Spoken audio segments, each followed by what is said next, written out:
Ikaw nagsulat. Um, Ako po, magkahalong lungkot at excitement. So, lungkot dahil yun nga po, may mga komento na medyo malayo na, medyo below the belt. But at the same time, nauunawaan naman po natin. Kumbaga, naroon pa po tayo sa proseso kung saan healing, ina-accept pa po, and it really takes time.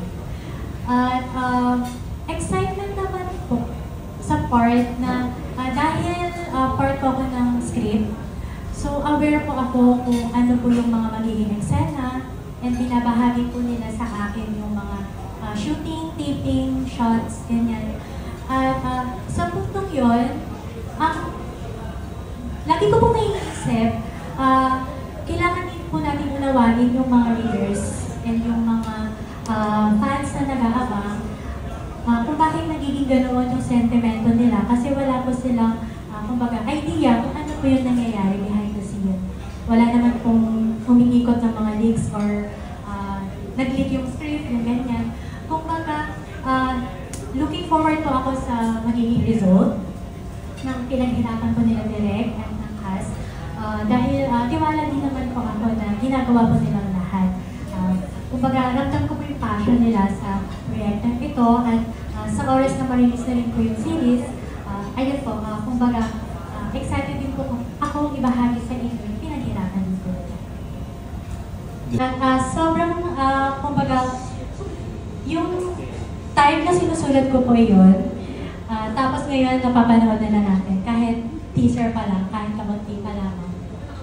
Kumbaga, iba po yung feeling na yung minsan sinulat mo, nakita mo po sa palabas. Kasi ako po mahilig din po ako manood ng mga series. International, local, at na-appreciate ko po yung iba't-ibang medium. Kung novel, kung film, kung theater. Naniniwala rin po ako na actually pinaka-excited po ako sa mga malulungkot na eksena, yung mga tragic scenes. Kaya po, kapag kausap ko rin po sila, yun po yung minsan tinatanong ko kung tapos na ba kayo sa ganyan, gano'n. And I'm really looking forward kung paano po nilang maipaparamdam yung emosyon ng galit, ng luha, ng pangungulila at pagkawala ng mga mahal mo sa buhay at yung bagay na pinakahihinatan mo. Kaya po, sobrang excited din po ako sa nangyayari sa series.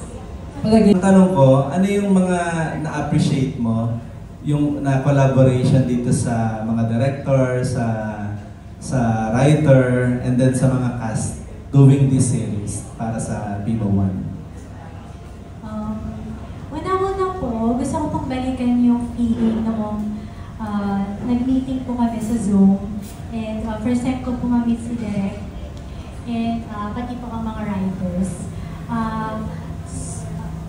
Nagbigay po si Direk ng insight about sa I Love You Since 1892. Nagbigay din po siya ng guide. Una pa lang po, binigyan niya na po ako ng heads up kung ano po yung mga mangyayari, if ever.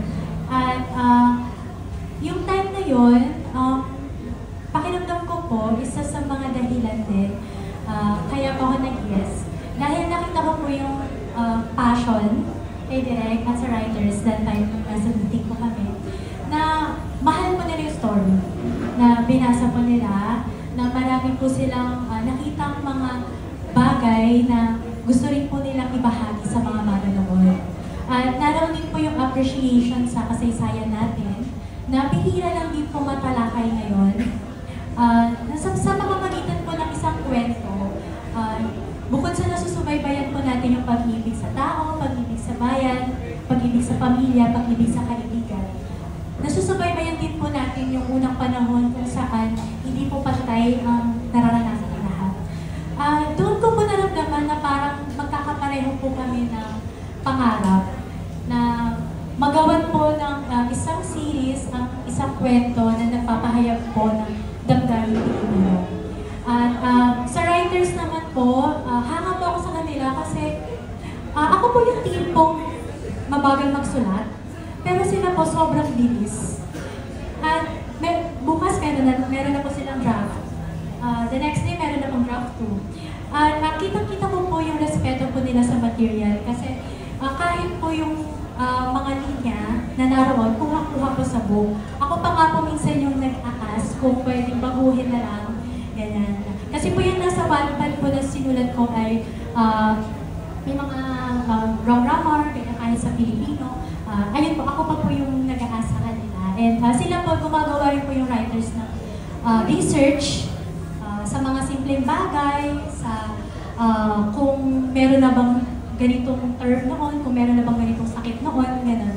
So, doon ko po naramdaman na parang nasa isang bangka po kami lahat, na sabay-sabay po kami nangangarap na makipalabas po ang isang nobela, para po, para po maabot po niya yung mga tao na kung bakit hindi po nakabasa ng kwento, mga matatanda po na hindi na po kayang magbasa ng nobela, at mga dayuhan po na hindi nakakaunawa ng wikang Pilipino. Thank you. Since 1982, mula sa simula. Ayun po, salamat po dahil almost 9 years na. 2016 ko po sinulat ng I Love You since 1892. Sa loob po ng 9 na taon na nabasa niyo yan sa iba't ibang version, salamat dahil hanggang ngayon, naaalala niyo pa rin si Carmela at si Juanito. At ang lagi ko lang din sinasabi at panalangin na sana yung mga pinagdaanan ni Carmela at Juanito tumatak din sa puso nyo, sa buhay nyo, na naniniwala po kasi ako na ang isang novel, para po siyang simulation ng buhay. So, natututo po tayo sa mga characters. Nakaka-relate po tayo sa mga characters. Kahit po yung buhay natin peaceful, hindi naman po ganoon kadaming nangyayari. Pero nandun po yung empathy, sympathy na nararamdaman natin sa mga characters. Gusto ko po na patuloy niyo pong maramdaman yun bilang readers. Na magkaroon po kayo ng empathy sa mga characters, sundan niyo kung ano yung nangyari sa buhay nila, at yung mga pagkakamali nila, maging lesson learned sa atin. Kumbaga parang modeling. At lahat po iyon, pinagpapasalamat ko po dahil bukod sa characters, napamahal din po kayo sa history. Yun nga po, pag nakausap niyo po yung mga sunshines, magaling po sila mag-Tagalog. As in, kapag sa mga book signing, kakausapin po nila kayo ng tunay. Opo. At na-appreciate ko rin po yung mga gumagawa po ng contents, na kumbaga, Juanito, Carmela, Leandro, at iba't ibang character.